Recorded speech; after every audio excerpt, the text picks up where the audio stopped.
자기 개발을 얘기하는 세상 속에서 자기 포기라는 책을 가지고 그것도 등록금까지 받아가면서 수업을 진행하는 것에 대해서 여러분들은 어떻게 생각합니까? 자기 포기에 대한 그냥 팍 들어오는, 나는 자기 포기란 이 책 읽기 전에 무슨 생각이 먼저 팍 들었다, 그런 게 있는지 모르겠네요. 반장부터 쭉 한번 얘기해 보시죠.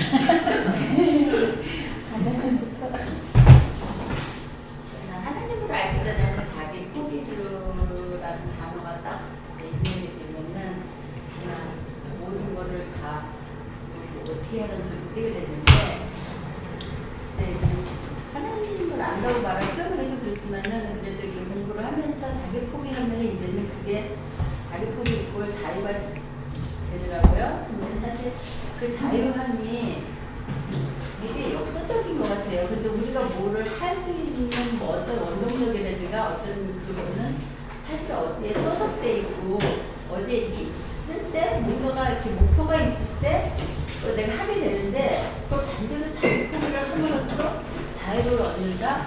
이게 역설적인데 살다 보니까 그 자유함이 좀 이렇게 뭐랄까 다른 뜻으로 다가오는 것 같아요. 그래서 제가 뭐 아무것도 안 한다고 해서 아무것도 이루어지지 않는다는 게 아니는. 안녕하세요, 목사님.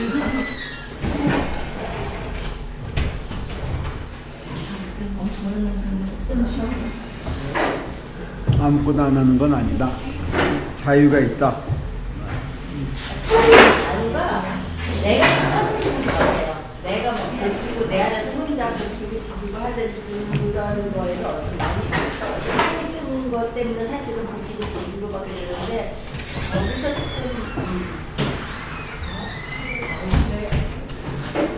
벗어났잖아. 지금 자기 포기라는 단어를 들었을 때 무슨 생각이 먼저 팍 드느냐, 일반적으로 그 얘기를 나누고 있습니다. 우리 김현주 집사.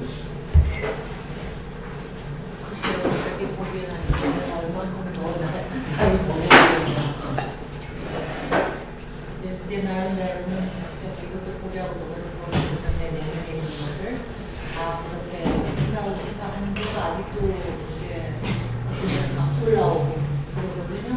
그것까지 공부해야 되는지 모르겠어요. 이런 공부하면서 좀 더 배워야겠죠.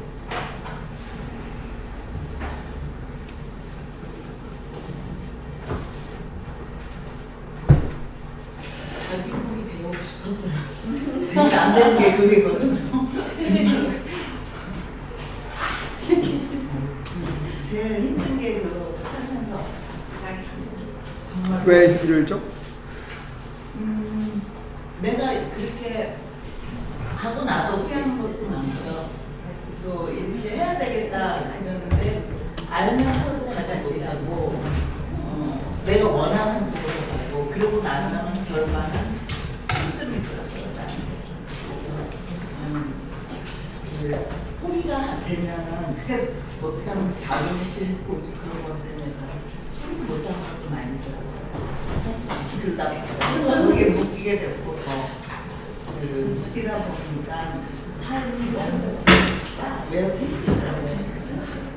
그래서 그 어느 때는 그게 돼서 아 정말 이게 맞구나를 편안함을 느낄 때가 있는데 알면서도 그게 안 돼요.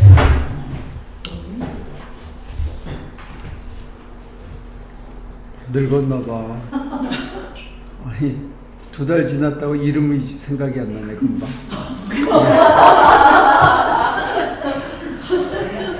안녕하세요, 목사님. 이명희입니다. 이제 귀까지 와도 뭐라고? 죄송해요, 집사님. 네, 좀 전에 목사님이 수장 집사님 부를 때 김현철 집사님 그랬어요.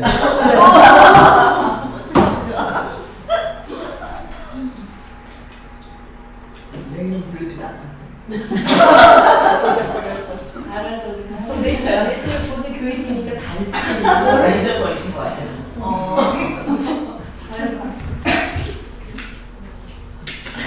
자기 폭이라는 단어를 딱 들었을 때, 네. 책 이름을 봤을 때 그냥 확 와닿는 생각이 뭐냐? 이제 지금 그게 이 책 받았을 때, 자기 포기 받았을 때 얼마나 많이 겸손할 수 있어야지 자기 포기 될 수 있을까 이 생각이 들어요. 제가 이 책 읽으면서 69페이지가 너무너무 마음에 들고 정말 받자마자 다 읽어갖고 기억이 이제 하나도 안 나요. 69페이지는 제가 이 책이 정말 메인이고 너무나 멋있었던 것 같아요. 68에서 69페이지를 제가 보면서 사람의 마음이 어떨까 늘 이렇게 궁금했었는데 거기 중간에 보면 우리의 마음은 하나님을 제외한 다른 모든 것보다 더 크기 때문에 온 우주로도 우리의 마음을 채우거나 만족할 수 없습니다. 이 말을 읽는데 너무너무 매력적이었어요, 이 책이. 그래서 제가 오늘 꼭 와야 되겠다. 그래서 오늘 기다려가지고 왔습니다.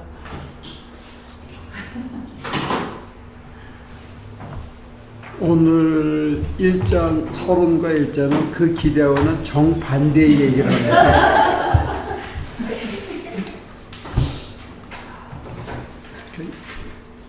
자기 포기에 대한 얘기. 우리 김선희 권사님 어떻게 생각합니까? 이 말을 딱 듣는 순간에 뭐가 떠오른다? 저 아무 생각이 없어요. 아무 생각이 없어요. 아주 발전적으로 이 책에 가장 근접한 대답을.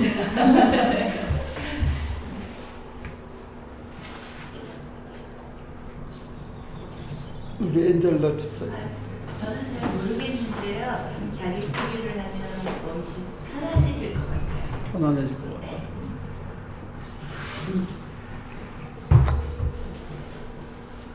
강 권사님 어떻게 생각하십니까?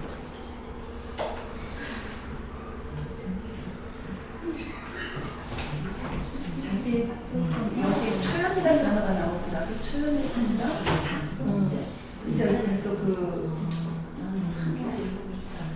이웃을 돌보면서 그 자기 주위에 그런 돌보면서 자기의 마음을 좀 비우면서 그게 그러면서 그게 초연이라는 그런 데를 좀 들어가는 거 아닌가 그런 좀 그렇게 할 수 있으면 좋겠다 이걸 읽으면서 첫 번째 좀 이제 처음에 그런 단어가 나오더라고요. 그래서 뒤에 따라서 못 읽어봤고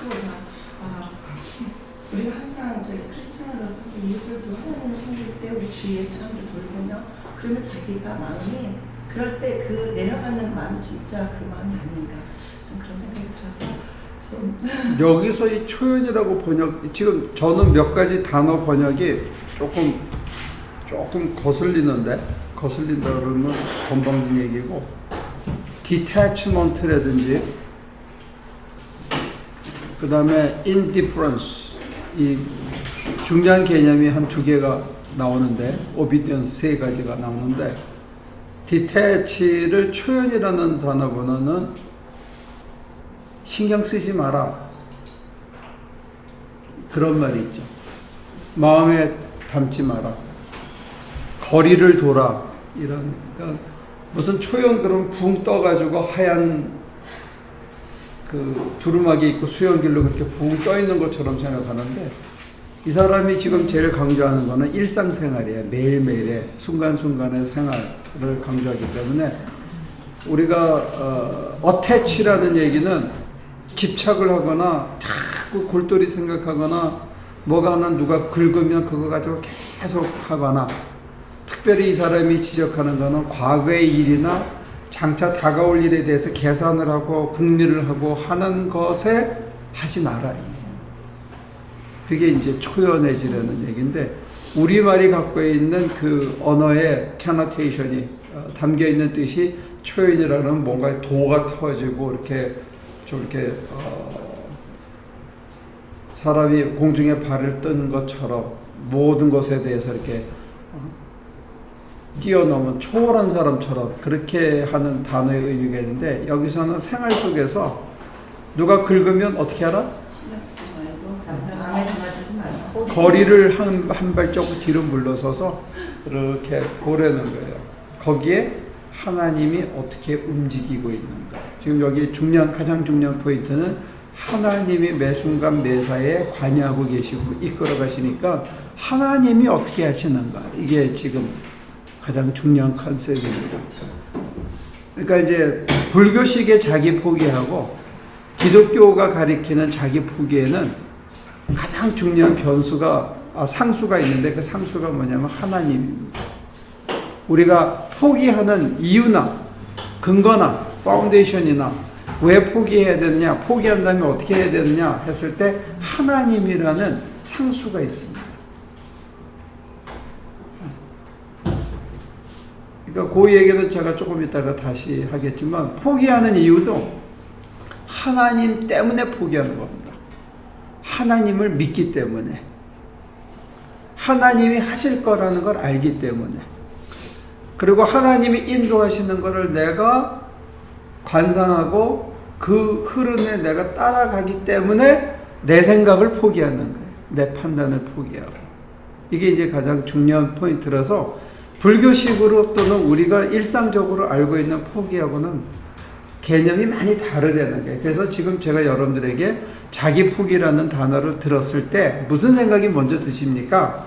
라는 얘기를 하는 거고, 여기서 이제 이 사람은 캐드릭 신부였고, 수도원에서 수녀들을 가리키는 선생님이었고, 또 신학교 학장을 하신 분인데, 이분의 이 짧은 책의 서술이 어떻게 보면 개신교 신학하고 훨씬 가까워요. 그래서 제가 여러분들에게 소개하는 거예요. 개신교 신학의 파운데이션이 이거와 훨씬 가까운데, 오늘날의 개신교 신학은 어쩌면 실존주의의 영향 때문에, 이 소위 말하는 진보주의 신학들은 실존주의 영향 때문에, 보수주의자들은 문자주의 상식 철학의 영향 때문에 내가 뭘 자꾸 해야 된다고 생각하는, 내가 결단해야 된다? 하나님 앞에 책임적인 존재가 돼야 된다.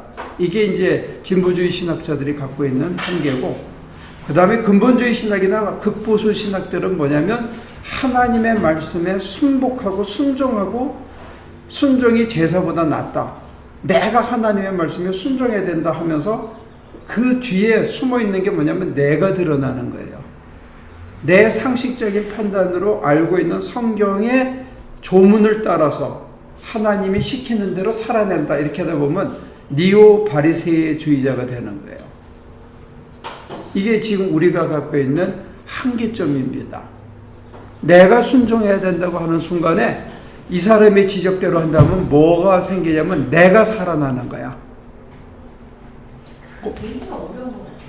그 부분이. 이게 선한 뜻인지 아닌지 구별하는 것도 하나님이 주신 뜻인지 그게 내가 원하는 뜻이었는데 그렇게 가장을 하는 건지 그것도 어려운데, 만약에 이게 내가 원하는 게 아니고 하나님이 주신 뜻인데 그거를 내가 앞서서 이루려고 한다는 거가 그거를 알아채려는 게 굉장히 어려운 것 같아요. 그게 하나님의 뜻이냐 아니냐를 분별하는 것도 문제인데 앞서도 안 된다는 거야. 이 사람의 포인트는 설령 그게 하나님의 뜻이라 하더라도 주저하면서 뒤쳐져도 안 된다는 거예요.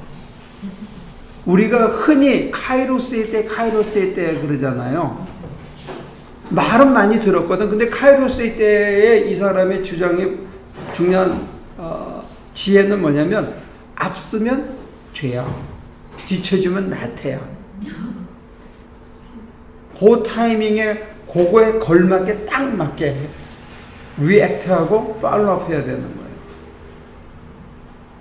그래서 캐톨릭 신부의 저술인데도 불구하고 사실은 개신교 신학이 얘기하고 싶은 전적 의존과 절대 순종, 이걸 아주 구체적인 삶의 자리에서 행할 수 있는 방법론을 가리킨 거예요. 루터는 방법론을 얘기하진 않았어요. 신학적인 규명만 했지.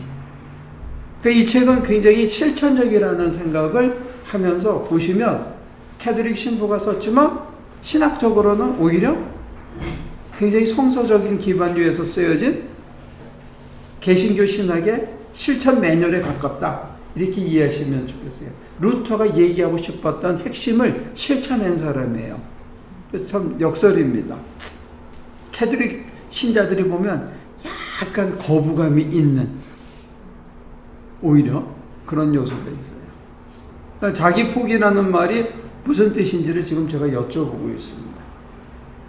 우리가 일반적으로 통념적으로 알고 있는 것하고 차이가 있고, 제가 여러분들에게 오랫동안 우리 교회에서 한 10년 이상 내려놓은 버림, 나눠줌, 포기 이런 단어를 썼는데 이거에 대한 계속 그 리액션이 거부감이 있었어요. 이제 오늘 제가 정리해서 설명을 다시 드렸는데, 불가에서 얘기하는 자기 포기와 니게이션이라는 거, 그 니게이션이라는 거는 니게이션 오브 니게이션을 얘기하기 위한 니게이션이에요. 부정은 부정의 부정을 통해서 긍정하겠다는 얘기거든요. 네티 해서 진짜가 뭐냐, 이게 이제 그 사람들의 방법인데, 우리가 얘기하는 거는 하나님과의 관계에서 내가 하나님 아닌 모든 것을 포기하는 것을 자기 포기라는 거예요. 하나님이 빠지면 우리는 전혀 얘기가 안 돼요. 그러니까 불가에서 얘기하는 포기하고 단어는 같은데 실천 방법이나 개념이 강조점은 전혀 다르다는 거. 그걸 이제 정리해서 말씀드리고 싶어요. 두 분 마저 얘기하시죠. 저는 자기 포기는 굉장히 능동적인 것 같고, 자기 포기 말고 또 뭐가 있죠? 저기 그 약간 자포자기. 자포자기는, 근데 저는 약간 좀 자포자기 스타일이에요. 자포자기. 그러니까 그게 근데 이제 자포자기는 그냥 수동적인 건데, 우리가 하나님을 믿는다고 하면은 아까 자기 개발 하셨잖아요. 근데 우리가 하나님을 찾으면 하나님한테 지혜를 달라고 하고, 그리고 사람한테 의지하지 않고 하나님만 의지해가지고 내가 독립적으로 지혜롭게 하나님 섬기겠다. 그리고 하나님을 아는 게 그러니까 하나님을 모르는 게 죄라 그러고, 하나님 우리가 살면서 하나님을 알아가는 건데, 근데 하나님을 알아가는 게 우리가 이렇게 하나님을 알아가고 하나님께서 하는 대로 뭐 구하라고 이렇게 능동적으로 자기 개발하라는 건데, 그거를 포기한다는 거는 그냥 어떤 생각이 들면 경주를 막 해가지고 나 1등 했어 해놓고 아무것도 아니야 다시 내려가 이런 느낌으로 저는 들거든요. 그러니까 막 내가 경주를 해가지고 산에 올라갔어. 그래갖고 산에 올라가서 내가 어떤 거를 다 성취를 했는데 자기 포기한다는 거는 다시 내려가 이렇게 저는 느꼈어요. 다시 내려가 이런 느낌. 그러니까 꼭대기를 향해서 올라갔는데, 내가 막 하늘을 향해서 올라갔는데, 산을 힘겹게 올라갔는데 나 올라갔어. 근데 다시 내려가는 게 자기 포기가 아닌가. 나는 다시 있던 자리로 가는 거, 그런 생각이 좀 들었어요. 근데 이제 이 사람이 얘기하는 자기 포기는 뭐냐면, 하나님이 어느 순간에 우리를 멍청하게 만들고 싶어. 지혜를 달라고 구해. 그렇죠. 네. 그러면 그건 뭐예요? 서쪽에 소신대. 죄송합니다. 큰 마음으로 한번 다시 생각해 보십시오. 하나님은 그 순간에 우리를 멍청하게 만들고 싶어. 근데 내가 아무래도 멍청해진 것 같아서 지혜를 달라고 기도를 해요. 그러면 이 저자의 입장에서의, 코사스의 입장에서는 뭐죠?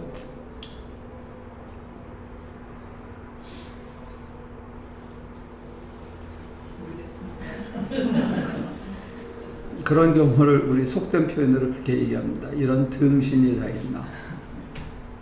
하나님이 이 사람을 그 순간에 등신을 만들고 싶다. 그러면 자기 포기라는 말은 뭐냐면 등신이 되어 드리는 게 자기 포기입니다. 그때 지혜를 달라고 구하는 건 교만이 됩니다. 하나님이 뭘 원하셔도 그 순간에 그게 필요하셔서 그렇게 하신다고 받아들이는 거, 이게 자기 포기라는 거예요. 가난을 주시면 가난을 받아들이고 불을 주시면 불을 받아들이고 자기는 혼자 고독하고 싶어. 근데 하나님께서 사람들을 자꾸 만나게 해. 그리고 그 사람들이 하소연을 듣게 하셔. 숨 쉴 틈도 없고 밥 먹을 틈도 없고 쉴 틈도 없는데 그렇게 가면 그걸 받아들이는 것, 이게 자기 복이라는 거예요. 우리들이 갖고 있는 고정관념하고 많이 차이가 나죠. 이게 자기 복입니다. 그러니까 모든 것을 하나님의 뜻에 의존하고 그대로 살아내는 것, 이걸 자기 복이라는 거예요. 그러니까 나가 이만큼 올라갔으니까 이제 겸손해야지. 그건 겸손을 떠는 거예요. 그건 겸손한 게 아니라는 거예요. 올리실 때는 그만한 이유가 있어서 그 자리에 올려놓으신 거예요. 그걸 내 거라고 즐기는 거는 등신지시고, 거기에서 하나님이 왜 이렇게 올리셨나, 뭘 원하시나, 지금 오늘 내가 어떻게 해드려야 되나, 어디로 이끄시나, 이걸 물어보고 따라가는 거, 이게 자기 복이라는 거예요. 이게 우리들이 발상의 전환이 필요합니다. 근데 이제 이거는 제가 이제 신앙이 아니라 이게 수업이라고 생각을 하고 제가 물어보면 기독교를 이제 공부한다고 생각하고 물어보니까 믿음이 아니고, 그러면 하나님은 너희들을 친구라 그러고 우리를 동격으로 보셨잖아요. 근데 꼭 우리가 하나님을 즐길 수 있게 따라가야 되는 건가요? 친구 따라가면 큰일 나요? 아니, 그러니까 우리가 보통 보면 그러니까 내 의견도 있고 하나님의 의견도 있고, 그러니까 하나님은 우리를 동격으로 봤는데 우리가 그냥 너무 하나님을 이렇게 보고 밑으로 이렇게 보는 것도 안 좋은 거 아닌가요? 그러니까 우리 의견도 어리석지만 하나님은 존중해 주시잖아요. 내가 그 손자들을 보고 나서 조금 생각이 달라지거나 행동이 조금 달라진 것도 있어. 옛날에는 뭐가 잘못되면 이걸 이렇게 삐뚤어진 걸 못 봤어요. 여러분들은 눈치챘는지 모르지만 제가 굉장히 산만하게 어지럽히는데 마이크나 책이나 컴퓨터나 이걸 꼭 선에 맞춰서 놓는 거 못 보셨어요? 근데 손자들을 보고 난 다음부터는 마음대로 하게 놔둬. 그래도 무슨 큰일이 안 나더라고요. 제가 좀 불편해서 그렇지.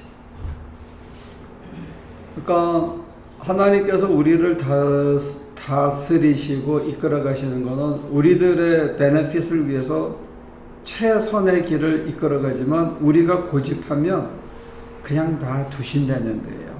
근데 이게 실천적으로는 굉장히 힘듭니다. 하나님이 강권적으로 꺾어가지고 빨리 좁혀가지고라도 가르쳐주면 좋은데 스스로 긍정해서 자기가 좋아서 감사해서 따라올 때까지 기다려주신다는 게, 하나님은 마냥 살지만 우리는 마냥 못 살거든. 근데 한번 이게 삐까닥하면 이거 제자리로 돌아오는데 너무 오래 걸리는 거예요. 그게 문제야. 그러니까 뭐 아직 우리 조 권사님은 한 10년 더 세월이 있으니까 하고 싶은 대로 한번 해봐. 괜찮아.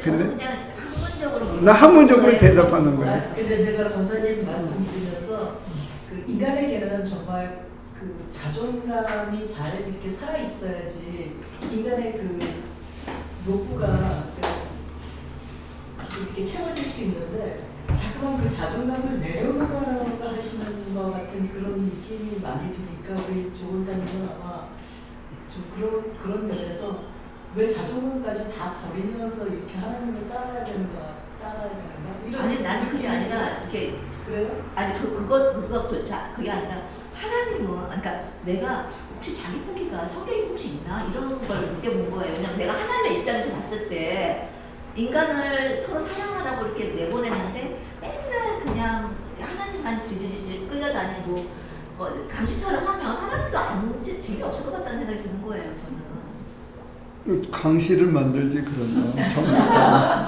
하나님이 인간을 안 만들고 강시를 만들지. 근데 이 사람이 여기서 구체적인 예는 뭐냐면, 마리아가 당신의 뜻대로 이루어지이다 하는 태도가 중요하다는 거예요. 그게 얼마나 충격이었겠어요. 13살, 15살 된 아이에게. 그리고 제도적으로는 돌에 맞게 돼 있거든요. 처녀아이가 애를 가졌다 이거예요.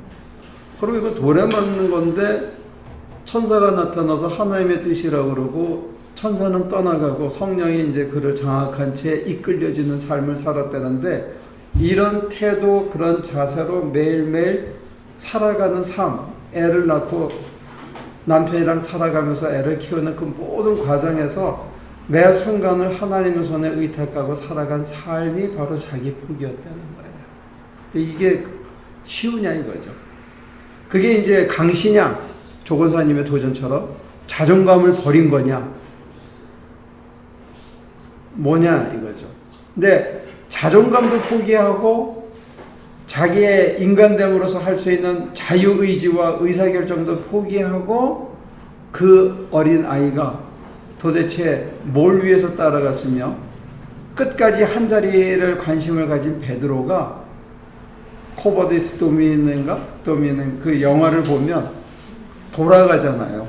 뭐 때문에 돌아가냐 이거지. 주여 어디로 가시나이까 하고 돌아가잖아. 로마로 가서 거꾸로 매달려서 죽었다는 전설이 있는데 도대체 뭔 힘으로 자존감이 있으면 가서 다 키우고 그리고 물고기도 잡고 누가 그래? 이게 좀 빗나간 얘기인데 전설에 의하면 베드로가 닭을 키웠대.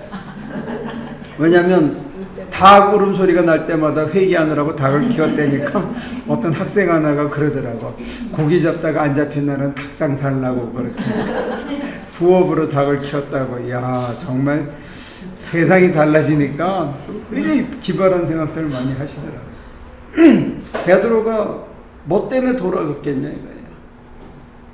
자존심이 없어서? 강실해서? 뭐 때문에 자발적으로 돌아가냐, 죽을 줄 몰라서 돌아가냐 이거죠. 끝까지 한 자리 하고 싶었고 자기 의의가 살아있던 그 사람이 뭐하러 돌아가냐.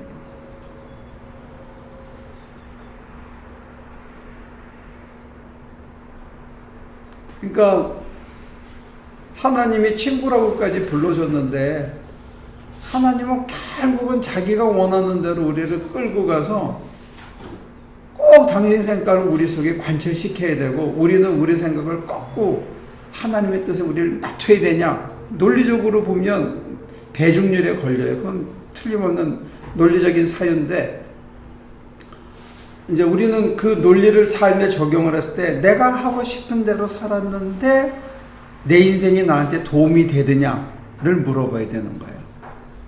베드로가 하고 싶은 대로 살았는데 자기한테 도움이 됐다고 생각하느냐 이거지.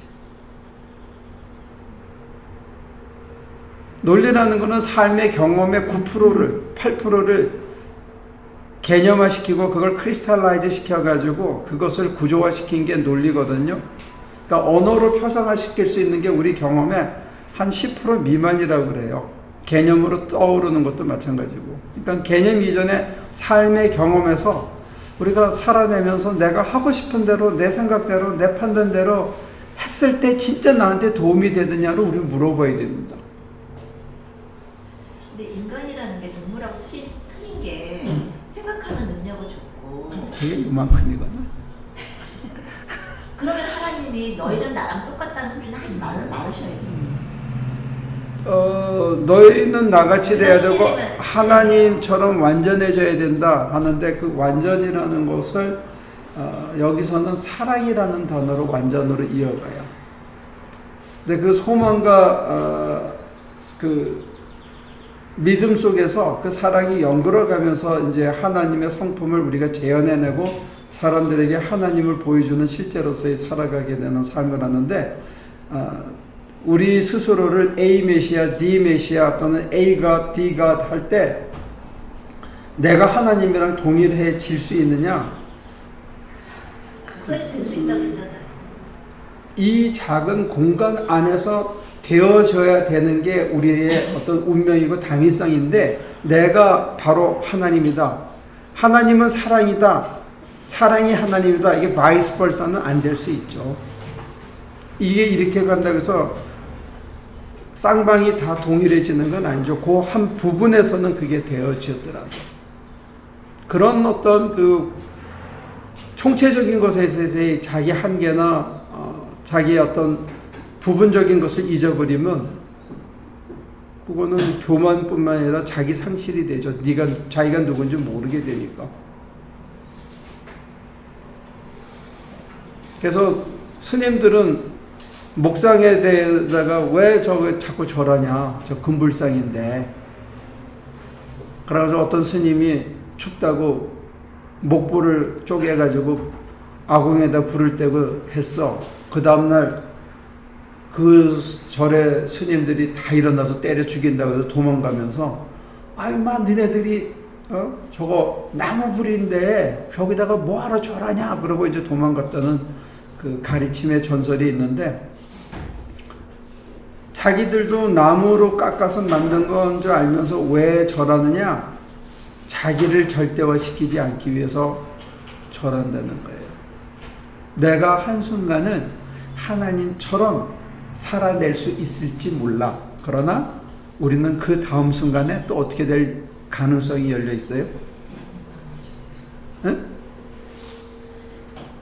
사탄이 될 수 있는 가능성이 우리에게는 죽는 날까지 계속 열려 있다는 거예요. 그래서 이 사람이 얘기하는 게 순간의 의무, 순간의 제의, 예배.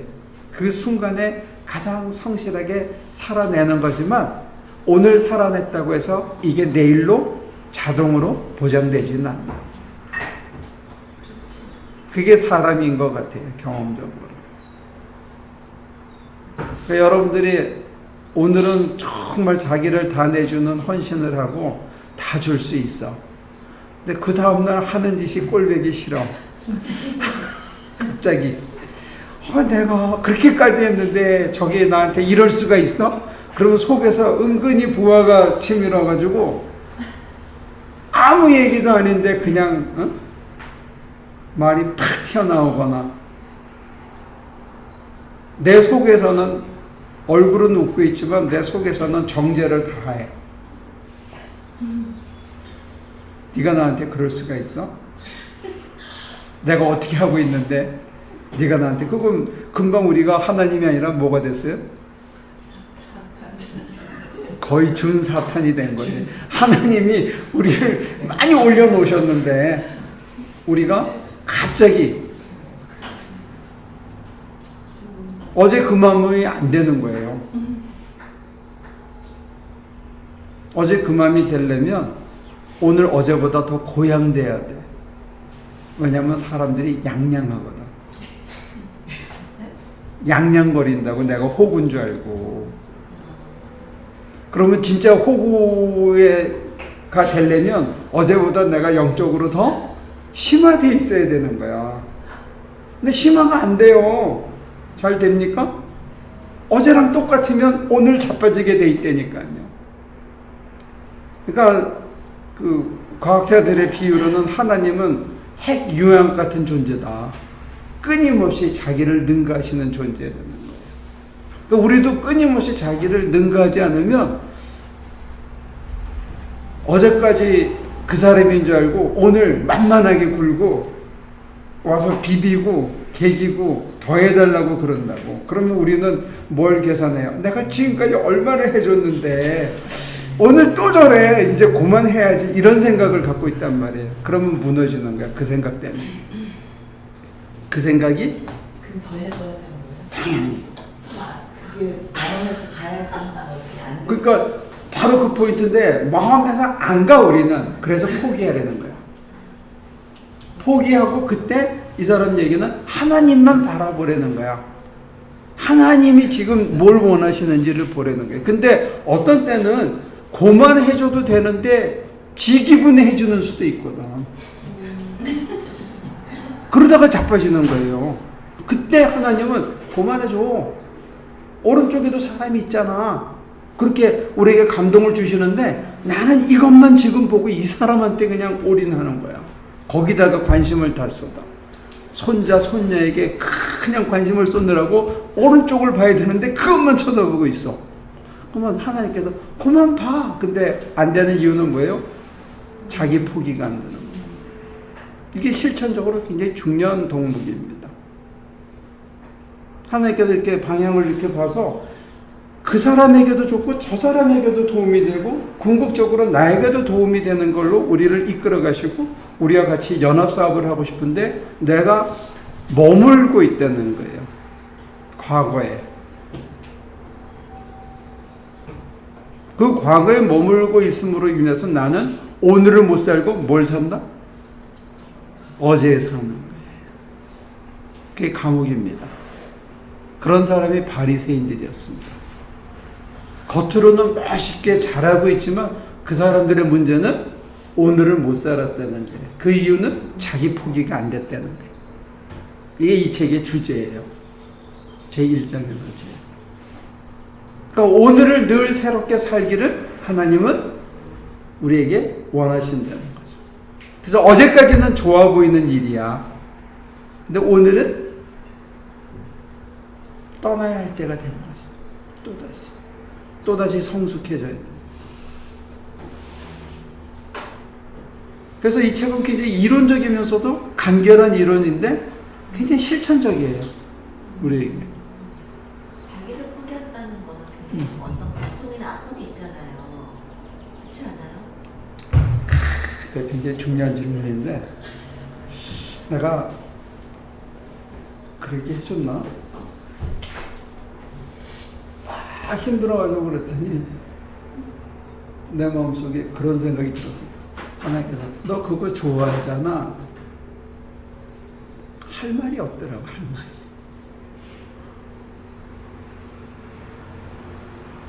예를 들어서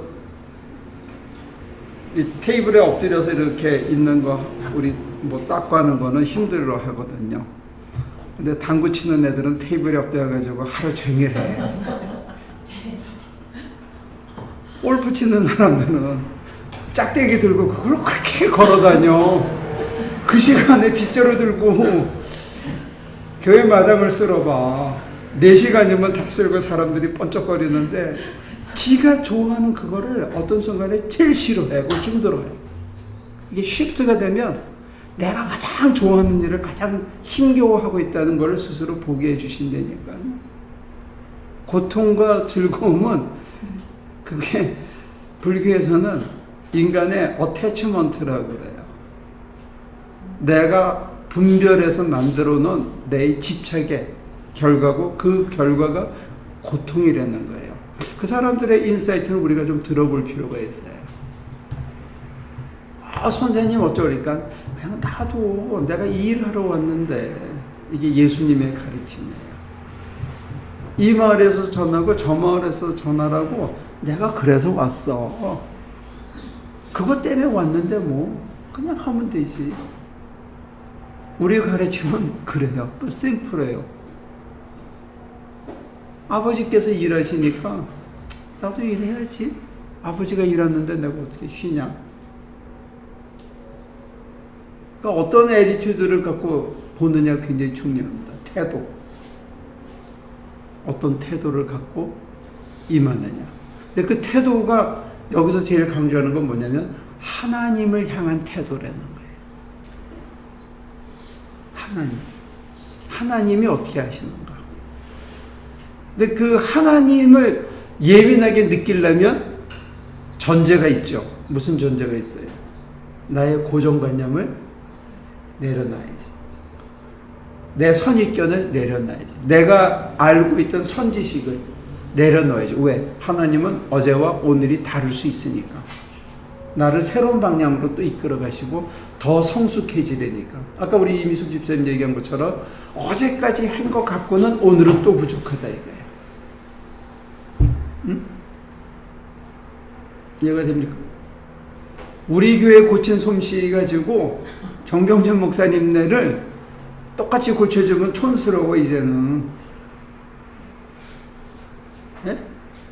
교회 전체를 크라운 몰딩으로 돌렸다니까. 그 집에 크라운 몰딩 안 돼 있지. 안젤라 집사님은. 어? 그게 뭐지?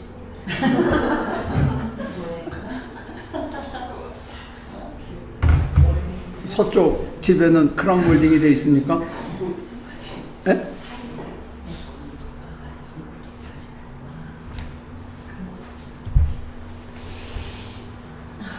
크라운 몰딩 하는 업자들이 1피트에 7불씩 받는데 이렇게 돌리고 코너에 쫙 돌려주고. 근데 내가 해보니까 그거 받아야 되겠더라고. 왜냐면 이게 꼭 반대로 잘라. 이 사람의 상상력이 기하학적으로 이게 반대로 잘라야 되니까 돌려서 갖다 붙여야 되거든요. 그러니까 번번이 실수하는 거야. 이게 숙련되기 전까지는. 그러니까 고도의 기술을 익숙해지기까지는 걸리더라고요. 제가 무슨 얘기를 하냐면 기술자들이 일을 하고 나면 끝에 가서 아름다움이 나와야 돼요. 신앙인들이 자라서 여기 때가 벤질벤질 묻어서 교회 생활은 잘하는데 이게 반복 익숙해진 그냥 매너리즘에 빠진 신앙인의 행동으로 그치면 사람들은 힘들어해. 안 믿는 사람들. 나이스하게 아주 세련되게 하는데 뭔가 그 사람 만나고 나면 기분이 나빠. 사랑받은 것 같지 않기 때문에. 겉으로만 날 대해준 것 같아서 아주 매너 있게 했는데 기분이 나빠. 사람들은 영물이란 말이에요. 아시겠어요? 뭔 소린지?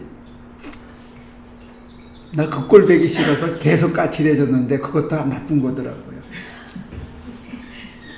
내가 제일 싫어하는 사람이 그런 사람이었어. 근데 그런 사람들하고 내가 정말 많이 부딪혔는데 그게 다 헛짓이더라고. 그래서 너는 니대로 살아라. 나는 관여 안 한다. 저도 많이 포기하고 삽니다. 자, 오늘은 자기 포기에 대한 서론이니까 우리 한 10분만 쉬었다가 마저 합시다. 자, 오늘 서론에서는 이 사람이 누군가에 대한 간단한 소개와 무슨 일을 했고 이 책의 내용이 직접 저술한 내용이 아니라 편지였다는 거. 그리고 강연에 대한 메모 같은 것들을 기록했다가 이게 나중에 한 권의 책으로 묶였다는 거, 이걸 이제 서론에서는 쭉 얘기를 하는 거예요. 근데 이제 이 서론에서 압축한 내용하고 실제로 오늘은 1장만 다루려고 그러는데 1장에서 얘기하는 거에 포인트가 상당히 다른 면이 있습니다. 왜 그런 얘기를 하냐면 이 책에서 가장 중요한 얘기는 몇 가지 단어들이 나오는데 그 단어 중에 하나가 순간이에요. 순간. 이 순간의 의무뿐이다.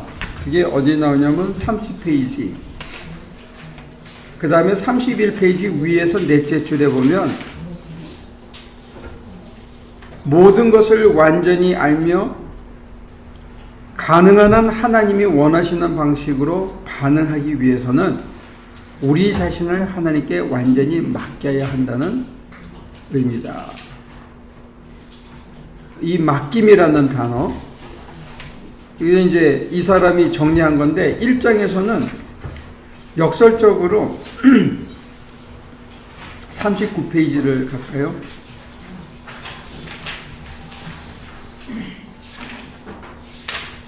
셋째 줄에 보면 영적인 일에서 가장 중요한 것은 사랑과 충성입니다. 로열티라 그러는데 이 로열티에 대한 설명을 이따가 다시 할게요. 근데 거기서 스쳐 지나가기 쉬운 게 뭐냐면 편지니까 다섯째 줄에 보면 곰곰이 살펴보면 삶이 무수히 많은 사소한 행위들로 이루어져 있음을 알 수 있을 겁니다. 그러면 여기서 힌트가 뭐냐면 영성생활에 있어서 가장 중요한 것은 뭐다? 사소한 일을 어떻게 대응하느냐가 가장 중요하다는 거예요. 사소한 게 아니라는 겁니다.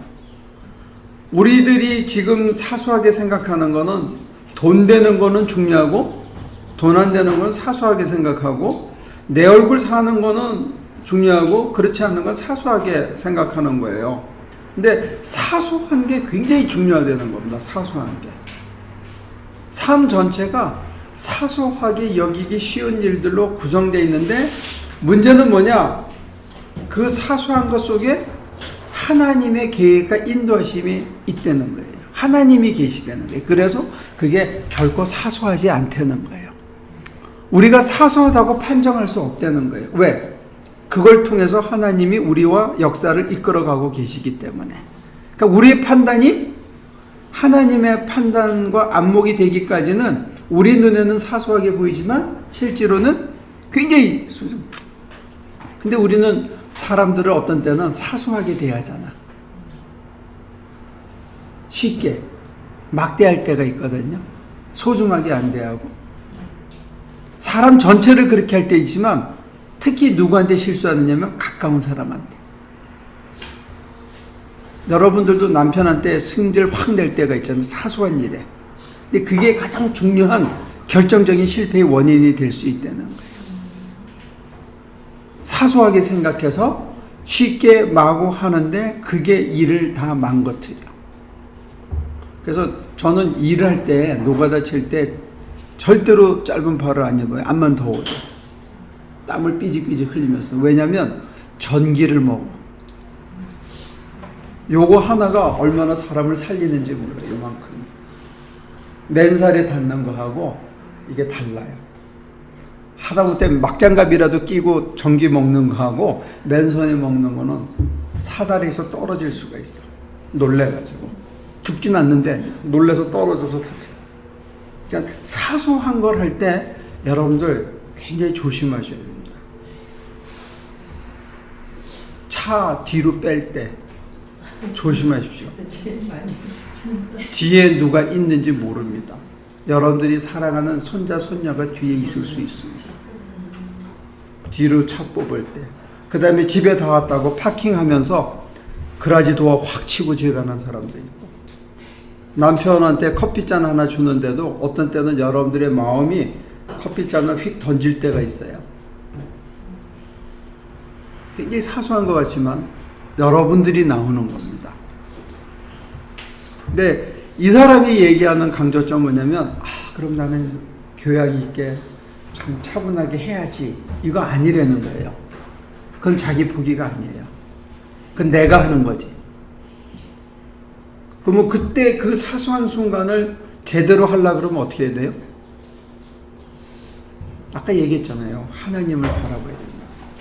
하나님이 뭘 원하실까? 하나님이 원하시는 방향에 나를 맞추는 거예요. 그래서 40페이지 맨 마지막 줄에 한번 볼까요?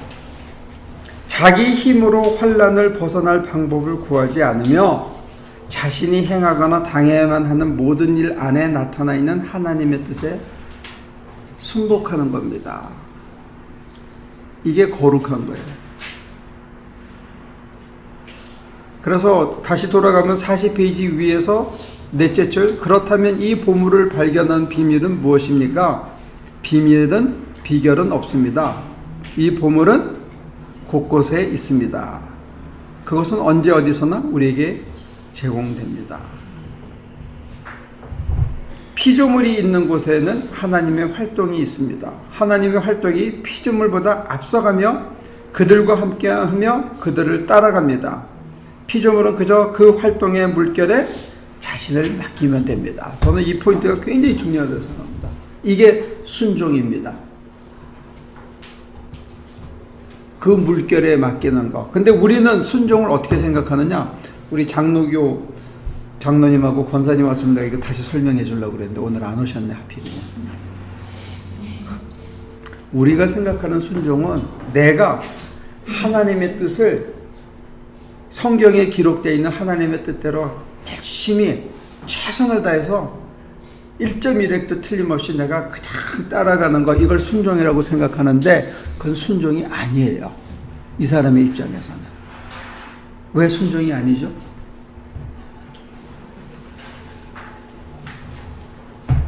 그건 2000년 전에 기록된 거예요. 오늘 오늘 이 사소한 일 속에서 무엇을 원하는지 그 흐름에 나를 맡기려는 거예요. 근데 그 흐름이 느껴져야지. 그래서 이 사람이 신비주의로 넘어가는 거예요, 여기서. 근데 그 정적주의에 빠지지 않고 신비주의에 머물지 않는 거는 그게 사소한 삶의 구체성 안에 실제하고 있다고 믿기 때문에 신비주의에 머물지 않는 거예요.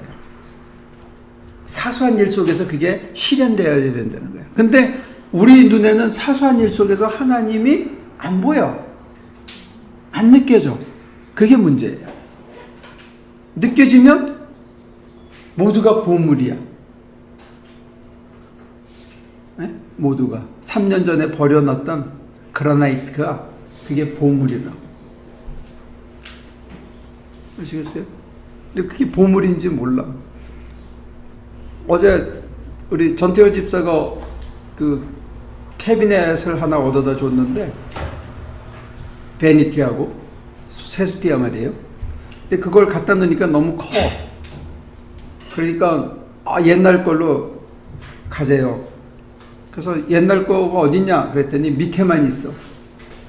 위에 건 어디 갔냐 그랬더니 이호선 선교사가 갖고 간다라 갖고 내려갔다가 안 갖고 와서 쓰레기통에 버렸대.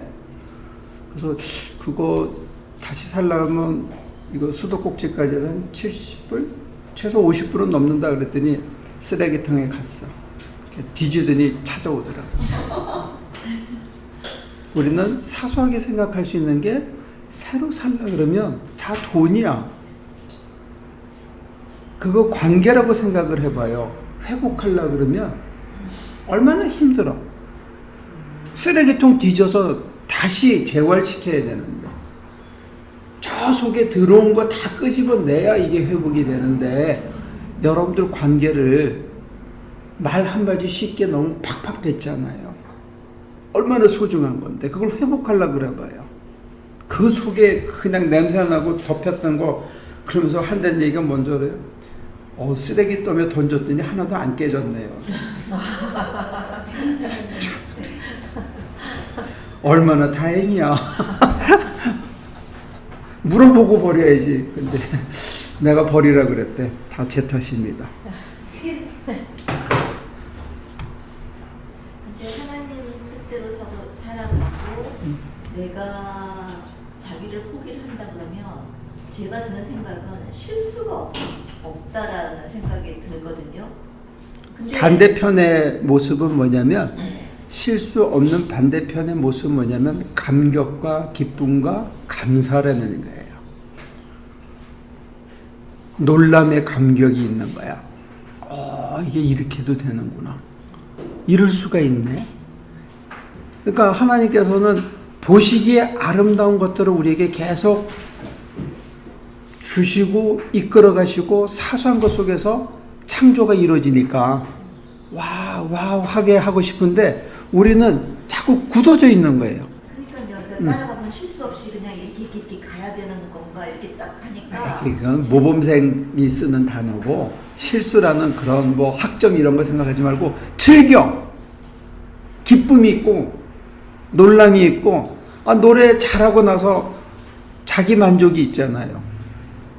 그렇게 하려는 거지. 내가 이렇게 쓰인 거가 참 좋다. 하나님이 주신 재능으로 내가 이렇게 해서 노래를 했다고 그래도 하나님한테 올려드리고 막 나 창피하지 않게 뭐 어쩌고저쩌고 해도 항상 하고 나면 이게 안 좋은 것만 기억이 남는 거죠. 왜 저렇게 했을까? 왜 틀렸을까? 날 따라해봐요. 나는 조수미가 아니다. 따라해보라니까. 조수입니다. 조수미가 아니고. 난 조수미가 아니야. 선생님 혼자 생각이죠. 네. 나도 그런 게 있죠. 설교하고 나면 그치만 난 내려오면서 그러는 거지. 난 조용기가 아니다. 내 주제만큼 쓰이면 되는 거지. 내가 너무 나를 사랑해서 그런 생각을 한다. 스탠다드를 너무 높이지 않죠. 생긴 대로 할 수 있는 만큼 여기에 보내신 만큼 하는 거예요. 그리고 더 이렇게 추구하고 따라가고 더 하려고 하는 자세는 잃지 않지만 내질른 거에 대해서는 하나님 그 모습 자체는 좋아하십니까? 나는 조수미가 아니다. 삑사리가 나도 괜찮다. 돈 받고 부르는 것도 아닌데 뭐. 근데 굉장히 좋은 태도로 갑니다. 그래야지 발전은 계속해서 생기죠. 자, 그래서 준조수미 씨에게 41페이지는 이렇게 대답합니다. 밑에서 5째 줄. 완전함이란 영원히 성실하게 하나님과 협력하는 것 이상도 아니고 이하도 아닙니다. 하나님에게 성실히 응답하고 그 흐름에, 그 물결에, 하나님의 활동의 물결에 우리 자신을 맡기면 되는 거예요. 그 이상도 아니라는 거예요. 이게 우리를 자유케 합니다. 우리가 우리의 이상에 대해서 책임지지 않는 겁니다. 그냥 맡기고 간 거고, 그건 그 이상 그 이하도 아니고 거기서 끝나는 거야. 네? 그래서 옛날에 어떤 붕사들이 그랬죠. 주책 없는 인간들. 그게 뭐냐? 주님이 책임지는.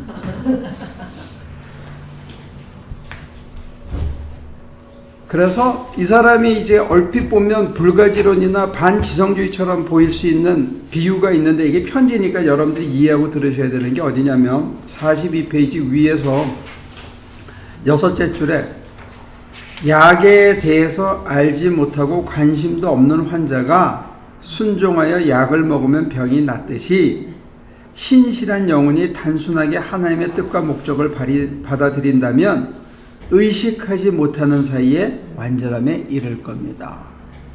그래서 그거보다 조금 더 설명을 하는 게 뭐냐면, 지적 사색으로 만들어지는 것이 아닙니다. 거룩함이 만들어지는데 이 거룩함이 만들어지는 건 지적 사색으로 만들어지는 것이 아닙니다. 목마른 사람은 갈증에 관해 설명해 주는 책을 찾아 것이 아니라 물을 마셔야 합니다. 얼마나 실제적인 표현입니다. 근데 우리는 연구만 하고 있어. 성경 공부만. 그러면서 날 보고 그런 거야. 왜 노동하시냐고. 성경을 봤으면 살아내야지. 힘든 자리에서. 그게 진리라면 살아내서 그 진리가 화육돼야 될 거 아니에요. 그래서 뭐라고 그러냐?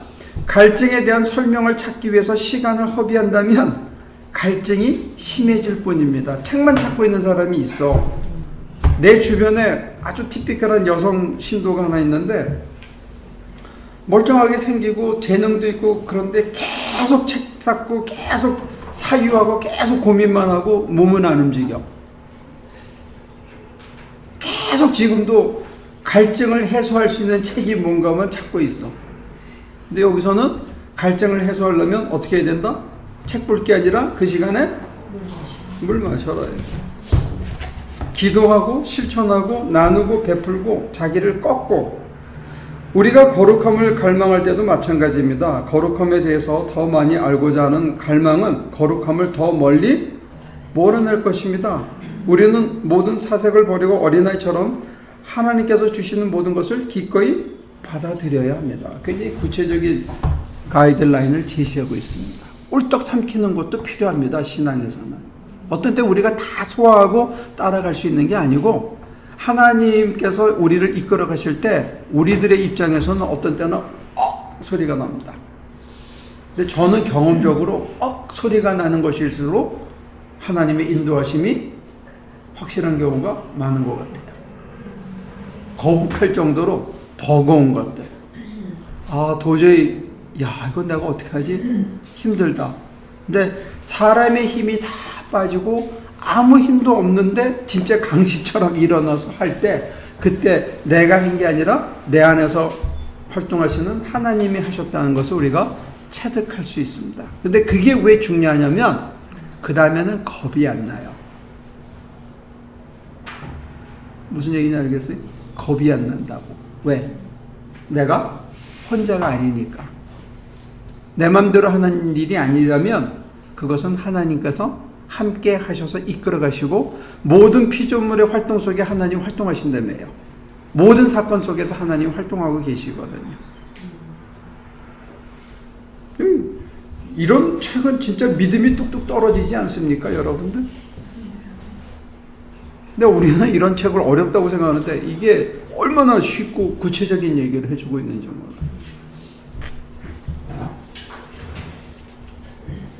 그래서 43페이지 보면 평범한 밑에서 5째 줄 평범한 고난과 활동을 통해서 단순하고 무식한 사람의 영혼 안에서 작용하시는 하나님의 뜻은 그의 내면 깊은 곳에서 초자연적인 활동을 만들어내면서도 그를 겸손하게 합니다. 왜? 내가 한 게 아니기 때문에. 그래서 44페이지 맨 밑에 줄 보면 우리가 하나님의 뜻에 순종할 때 순간순간은 생산적인 순간이 됩니다. 하나님의 뜻은 다양한 방법으로 드러나며 각각의 방법은 그 순간 우리의 당면한 의무가 됩니다. 다양한 방법으로 드러나고 어제와 오늘이 다르고 그것들에 결합하여 우리 안에서 새 사람을 완전하게 할 때 우리는 하나님의 지혜가 우리를 위해 정해놓으신 완전한 자아 성취에 이릅니다. 이렇게 우리의 영혼 안에서 이루시는 예수 그리스도의 신비한 성장은 하나님이 정하신 결과요 하나님의 은혜와 거룩한 뜻의 열매입니다. 자아 성취에 이르는 길이 방법이 영성의 수독은 우리가 알고 있는 자기 수련 방법하고는 좀 차이가 있습니다.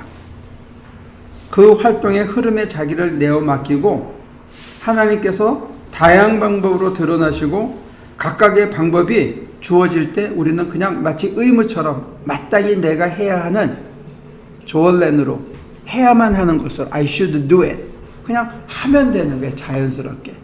왜? 내가 혼자가 아니니까. 하나님께서 당신이 친히 함께 하시며 필요하다면 사람을 보내서 함께 하시게 하는 거예요. 됐습니까? 거기까지 질문 있으면 하시죠.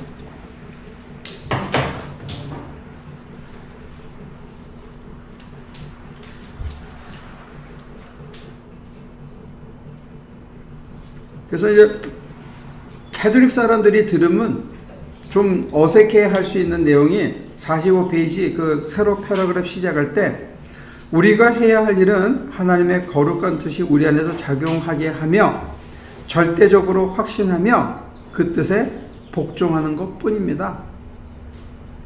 이건 완전히 장로교 꼴통 보수 목사님이 써놓은 책이랑 똑같잖아요, 내용이.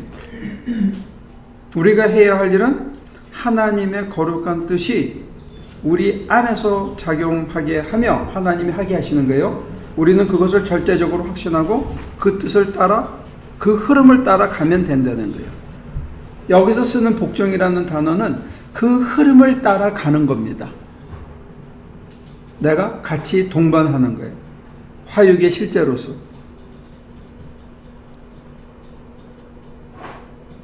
그래서 46페이지 아까 조성진 권사가 하신 그 질문에 대한 대답이 될 수도 있는데 하나님의 뜻은 만물에게 우리의 심령 깊은 곳에 예수 그리스도를 심을 수 있는 능력을 부여하십니다. 그 전능한 의지의 한계를 정하려 해서는 안 됩니다.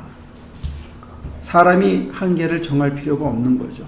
하나님이 그 모든 사소한 사건들을 통해서 궁극적으로 이루고 싶으신 것은 뭐다? 하나님과 똑같은 인간이 되게 하게 하시는 거예요. 새 사람을 만들고 그리스도를 심어주는 거예요. 우리 속에. 심령 가장 깊은 곳에. 그러니까 신앙의 표대가 문제 해결이나 축복이 아니에요. 표대가 뭐다?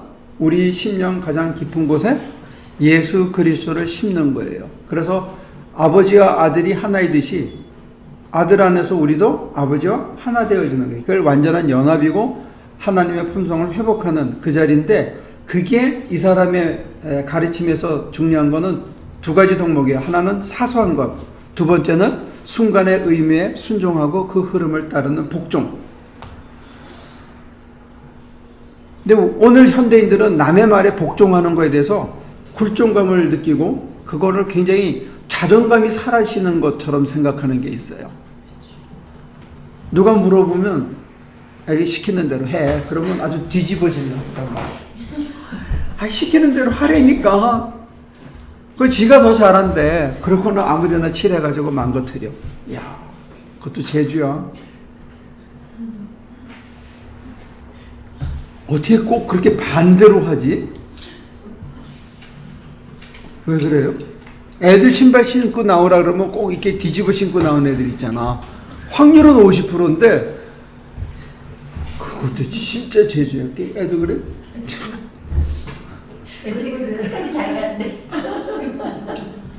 그리고는 반대로 신고 나와. 발이 바뀐 것처럼 보이네. 야, 근데 우리는 상식이라는 게 있잖아요. 상식이라는 게 있는데 자꾸 이상하게 쳐다보지 마세요.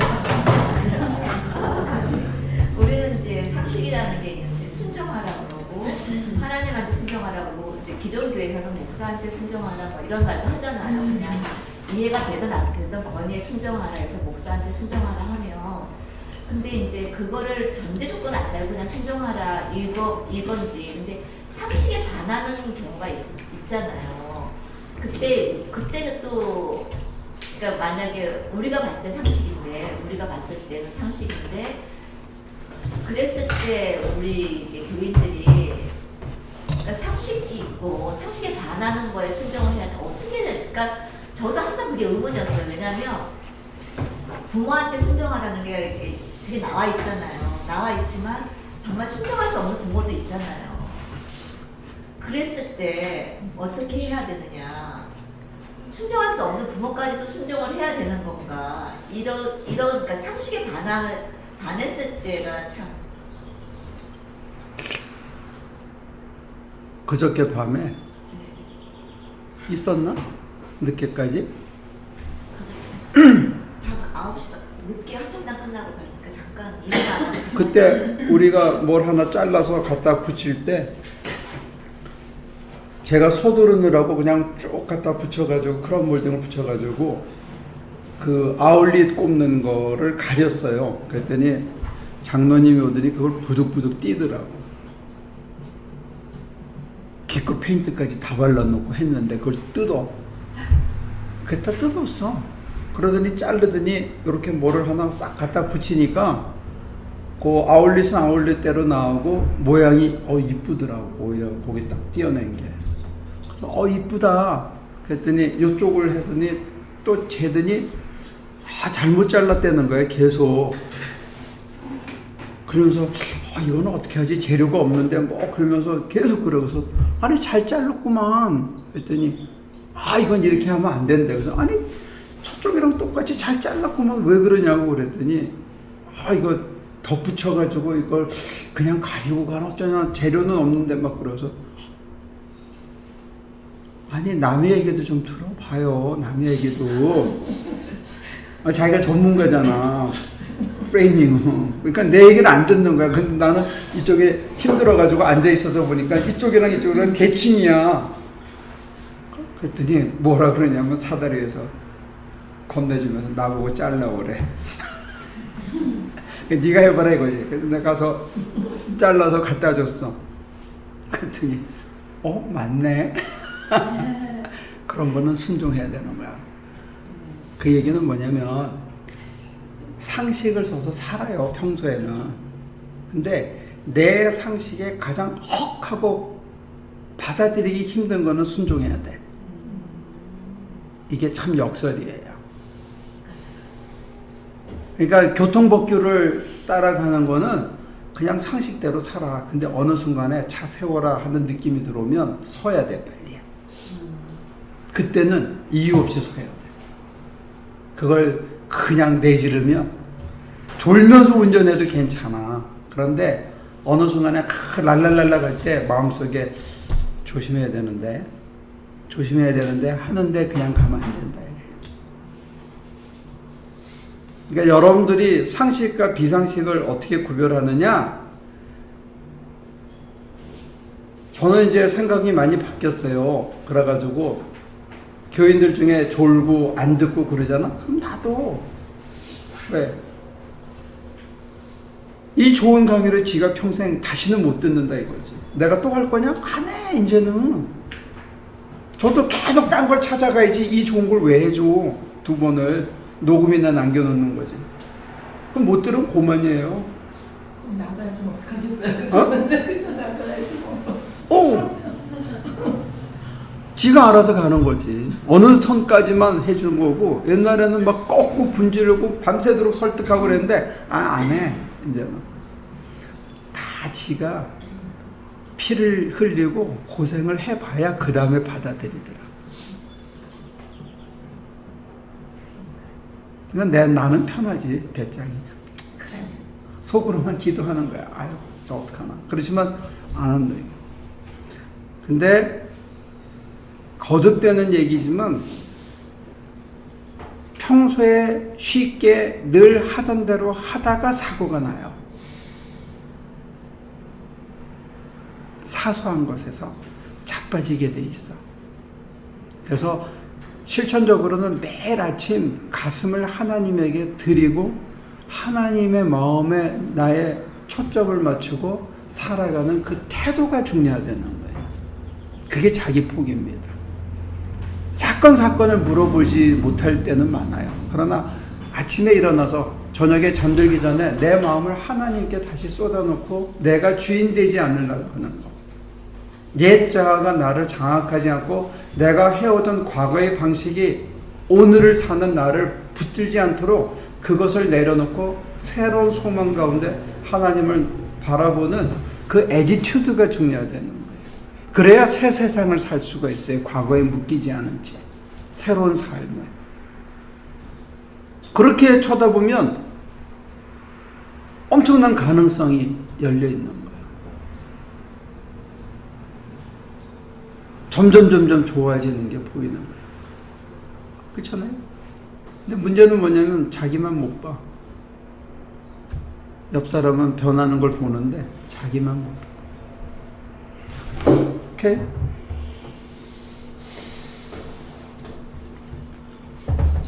상식에 반한다. 어떤 목사님은 그러대.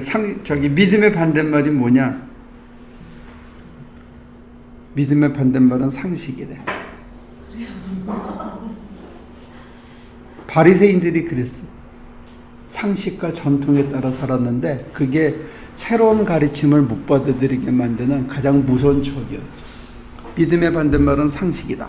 한번 생각해 보십시오. 잘 알고 있다고 생각하기 때문에 새로움을 못 보는 거예요.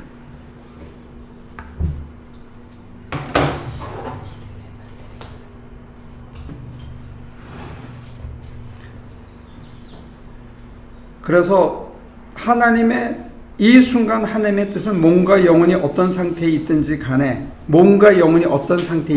아프거나 병들었거나 힘들거나 어쩌건 간에 그 생명이 오직 하나님의 뜻에 따라 유지되는 데 있습니다. 하나님의 뜻이 없으면 빵이 독이 되고 하나님의 뜻이 있으면 독이 안전한 약이 됩니다. 하나님의 뜻이 없으면 책들은 정신을 혼란스럽게 할 뿐이지만 하나님의 뜻이 있으면 혼동이 명료함이 됩니다. 하나님의 뜻은 만물 안에서 선하고 참되며 만물 안에서 우리에게 하나님을 줍니다. 하나님은 지극히 완전하신 분으로 그분을 소유한 사람에게는 다른 것이 필요하지 않습니다. 이 말 재밌지 않나요? 독이 약이 되고 빵이 독이 된다는 거예요. 그런 경험이 있습니까? 네? 돈이 독이 된 경험이 있죠.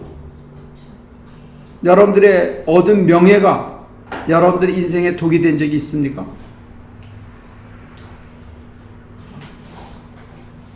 잘 나갈 때 추락하는 것은 날개가 있다. 날개 달아주니까 떨어지는 거예요. 높은 데서 올라가지 않았으면 흔들 사람도 없고 떨어질 일도 없습니다. 하나님 뜻이 아니면 우리가 생각하는 명성이 사람을 망가뜨리더라고요. 그래서 그 뜻을 알아보려고 그러고 그 뜻에 내가 맞추려고 그러고 그 뜻이 내게 이루어지기를 바라는 마음으로 살아가는 그 전체를 자기 포기라고 그러는 거예요. 왜? 내가 알던 상식, 내가 알던 지식, 내가 갖고 싶은 건 내 판단을 접은 거니까. 그러니까 하나님의 뜻이 뭔가를 알아보려고 그러고 그 뜻에 나를 맞추려고 한다는 게 굉장히 소중하다는 거예요. 그래서 이성 및 다른 기능들은 하나님의 행동의 도구로 사용될 때만 유익한 거예요. 그래서 그 중간에 보면 하나님은 그러한 도움이 하나님의 도구이므로 무의식적으로 사용하거나 거부되어서는 안 되며 하나님의 계획을 위해 진지하고 자연스럽게 채택되어야 하며 비록 우리가 모든 것을 소유하고 있어도 아무것도 소유하지 않는 듯이 초연하게 사용되어야 한다고 말씀하십니다. 바울이 그랬죠. 모든 것을 가졌으나 모든 것을 가지지 않은 것처럼 그렇게 살아간다고. 우리가 영혼에서 자신의 능력에 대한 그릇된 확신을 완전히 비우면 하나님의 활동이 영혼을 채울 수 있습니다. 그릇된 확신이라는 거예요. 우리가 오늘날 갖고 있는 그릇된 확신이 뭐죠? 돈이 있으면 행복하다.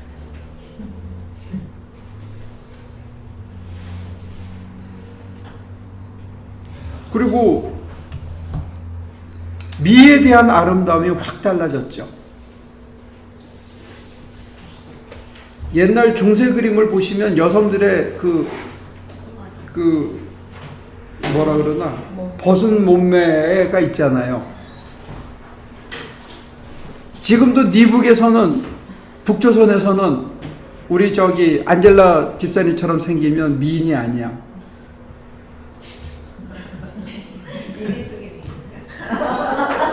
조승진 권사처럼 생겨야 미인이야. 동글동글하게 통통해야 이게 미인이래. 나가 그걸 어디서 들었냐면 북한에서 내려온 사람들이 하는 만담 시간이 있잖아요. 이게 뭐지? 만나러 간다? 이만가. 거기서 나온 사람들이 네 솔주가 말이에요. 지금 많이 못생겨졌어요. 그렇게 얘기를 해요. 젊었을 때는 통통하니 얼마나 이뻤다고요. 그러니까 그 사람들의 컨셉은 여자가 통통하고 좀 이렇게 볼륨이 있어야 이쁘다 그러지, 지금 남한 여자들처럼 가시처럼 돼 있으면 하나도 안 이쁜 거예요. 그러니까 미에 대한 기준이 달라진 거예요. 저희가 어릴 때도 그랬어요. 배가 조금 나오고 살이 푸실푸실해야. 근데 지금 와서 보니까 이게 아니야.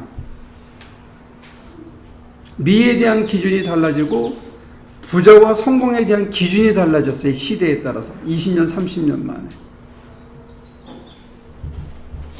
그런데 여기서는 뭐냐면 그 그릇된 확신을 비우면 하나님의 활동이 영혼을, 그런데 이 그릇된 확신이 우리 내면에서 하나님의 활동을 억제할 수 있다는 거예요. 이야, 이건 좀 대단한 거예요. 그러니까 하나님의 활동이 마음껏 못하게 하는 이유 중에 하나는 뭐다? 그릇된 확신. 그럼 그릇된 확신을 버리는 게 자기 포기예요. 그래서 이 사람의 극단적인 표현이긴 하지만 48페이지, 하나님이 없으면, 둘째 줄, 하나님이 없으면 모든 것이 무이며 하나님과 함께하면 무가 모든 것이 됩니다.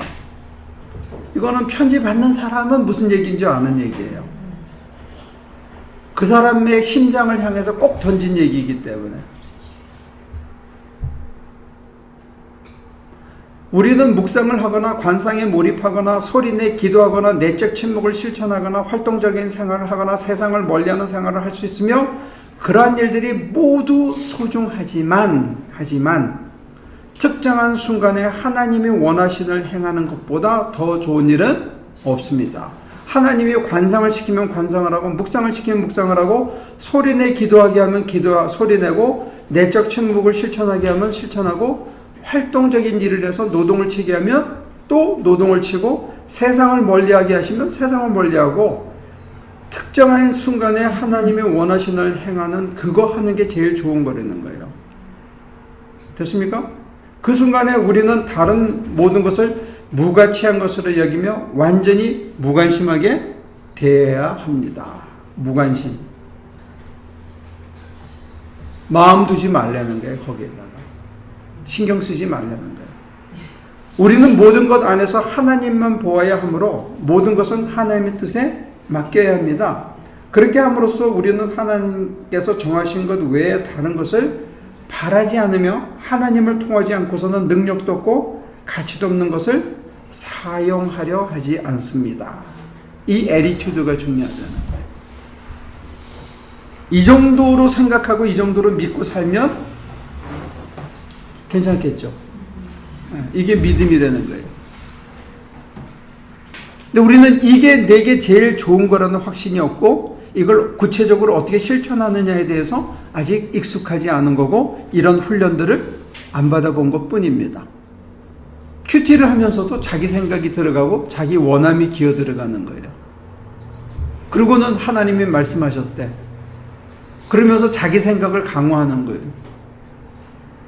그래서 목사들 사이에서는 제가 그런 생각을 합니다. 내가 그 교회로 가기로 하고 지금 기도하고 있대. 그럼 뭐하러 기도하냐?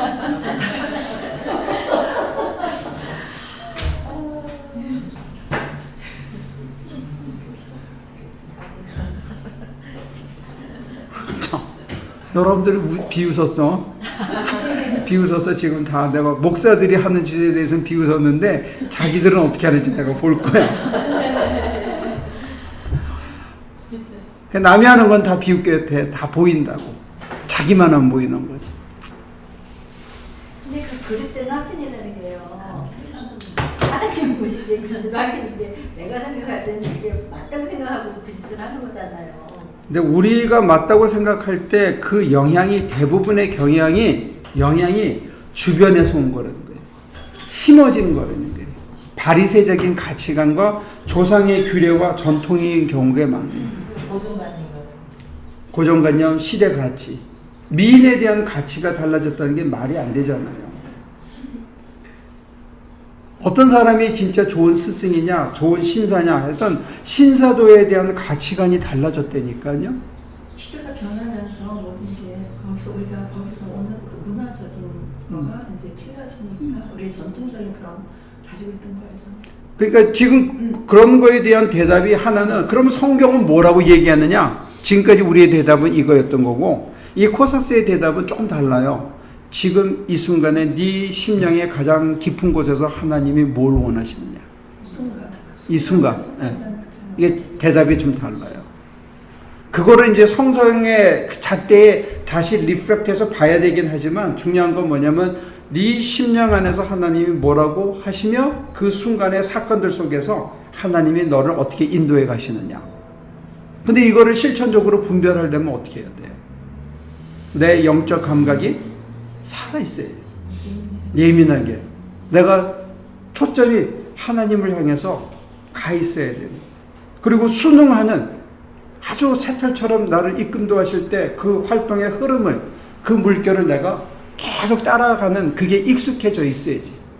안 그러면 이번에 그 이순가는 그 어린애가 축구하는데 보니까 여러분들 여성들은 잘 모르죠. 마르세유 턴이라는 거. 이강인? 야, 볼을 놓고 이렇게 사람이 한 바퀴 뺑크를 돌아가지고 그 몸을 따라서 수비수가 따라가니까 공은 그 자리에 있어.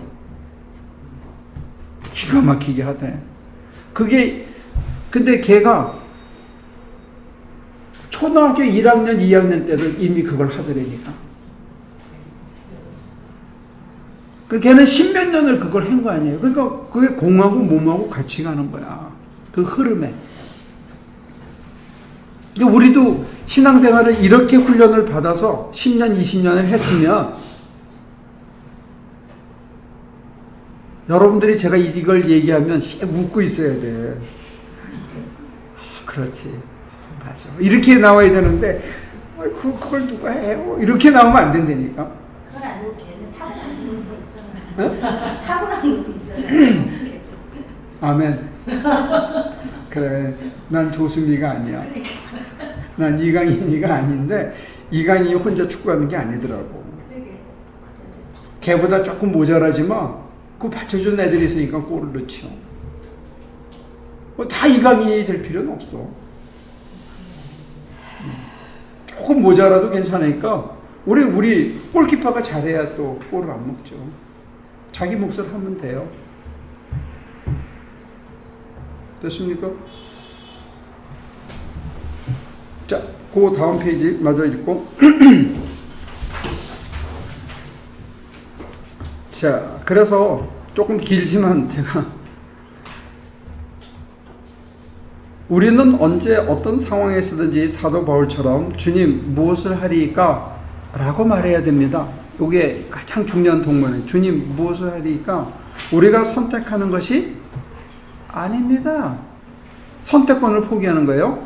주께서 원하는 것이라면 무엇이든지 하겠습니다. 나의 정신이 원하는 것과 몸이 원하는 것이 다릅니다. 그렇죠? 그러나 주님, 내가 원하는 것은 오로지 주님의 거룩하신 뜻에 순종하는 것입니다. 주께서 의미를 부여하시지 않으면 우리가 행하는 모든 일, 구성기도나 마음으로 하는 기도나 적극적인 것이나 피동적인 것은 모두 헛됩니다. 특별히 여러분들이 구제를 하거나 남을 도와주고 주님이 함께하지 않으면 헛되게 돼 있어요. 생색을 내게 되고 도와준 사람들이 하는 짓거리가 얄미워지고 그러면 다 쏟아버리는 게 은혜를. 기껏 도와주고. 그래서 어떤 사람은 이현필 선생은 그런 얘기를 해요. 헌금은 2번 하는 게 아니다. 무슨 소린지 알아요?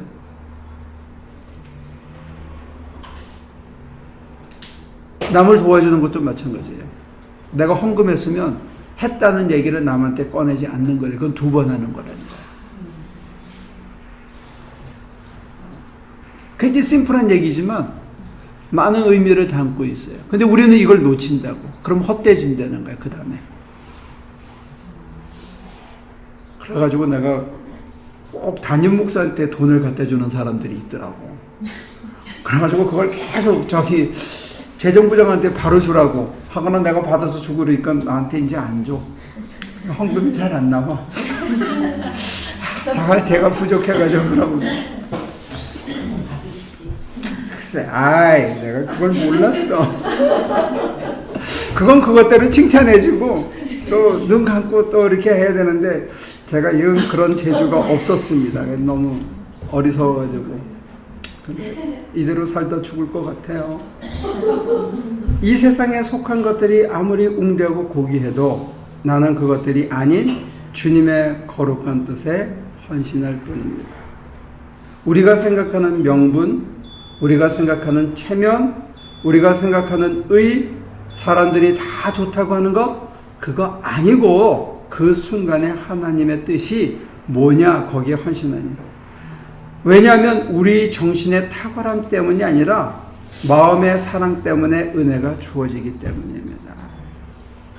마음의 사랑은 뭐냐면 하나님만 사랑하고 나보다 하나님을 더 사랑하는 마음으로 하나님의 뜻을 이루겠다는 자세가 되어 있기 때문에 하나님이 그 위에 은혜와 기적을 베풀어 주는 거예요. 그래서 그 맨 마지막 패러그래프로 그러므로 관상을 비롯한 모든 경건한 행동을 향한 사랑이 선하신 하나님께 초점을 두고 있음을 분명히 이해하고 그것들을 사랑해야 됩니다. 하나님께 초점을 두는 거예요. 하나님은 우리를 하나님과 연합하게 해줄 모든 수단을 우리가 사용하기를 바라십니다. 왕을 대접하는 사람은 당연히 왕과 그의 신하들을 함께 대접할 것입니다. 왕에 가면 경의를 표현하는 구실로 시종을 등한히한 일은 왕을 모욕하는 행동이 될 겁니다. 모든 것이 다 경건의 수단은, 은총의 수단은 다 거룩하고 좋은 거라는 거예요. 사소한 것들 속에서 하나님이 역사하고 있기 때문에. 근데 우리들의 초점이 어디 있느냐, 자세가. 근데 이 자세가 참 흐트러지기 쉽더라고요. 끊임없이 내가 되살아나. 내 얼굴과 저게 나한테 그럴 수가 있어? 이런 마음이.